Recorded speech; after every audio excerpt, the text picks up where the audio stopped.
পারতেছি না। এই ছেলে ছিনতাইকারী, আমি তো কিছুই বুঝতেছি না। শোনো, তোমার সাথে কথা আছে। কি কথা? আমার তো দেরি হয়ে যাচ্ছে অফিস যেতে। আরে এত হুলস্থুল করে কথা বলা যাবে না, ধীরে স্থিরে কথা বলতে হবে এবং তোমাকেও ধীরে স্থিরে শুনতে হবে। চলো বসি।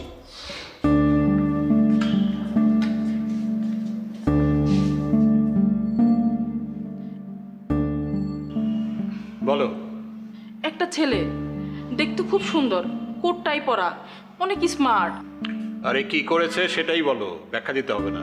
আরে গতকাল আনিতার মোবাইল ছিনতাই হয়েছে না, ওই ছেলে বলল ওই ছেলে নাকি আনিতার মোবাইল ছিনতাই করছে।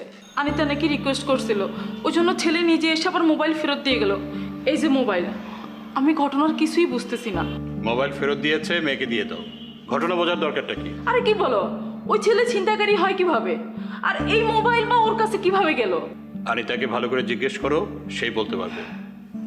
আমি যাই, আমার অফিসে দেরি হয়ে যাচ্ছে।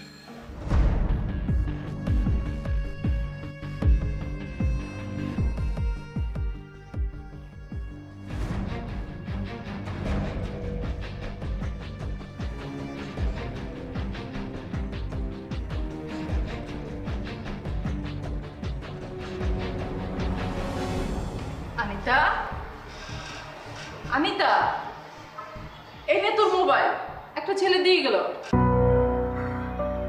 মা, এটা তো আমারই ফোন। কে দিয়ে গেল? একটা সুন্দর মতো ছেলে দিয়ে গেল, কোট পরা।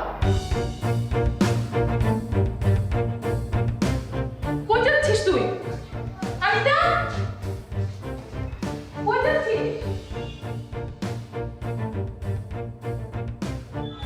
মা, ছেলেটা কোন দিকে গেল? ছেলেটা কোন দিকে গেল আমি কি করে জানবো? আমি তার গেটের বাইরে আসিনি। আচ্ছা একটা কথা বলতো, ছেলেটাকে তোর কি দরকার? ও তো তোর মোবাইল দিয়ে গেছে। মা, আমার ছেলেটাকে খুব দরকার। তুমি ভিতরে যাও, আমি একটু খুঁজে দেখি ছেলেটার দিকে কোথাও আছে কিনা। আরে আরে আনিতা,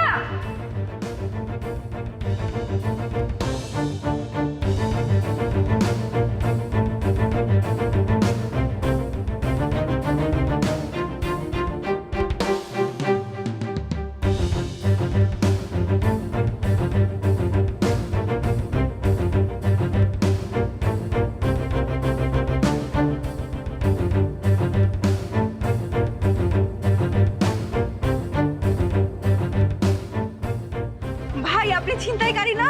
আপনার সাথে কালকে যে আরেকজন ছিল, উনি কোথায়?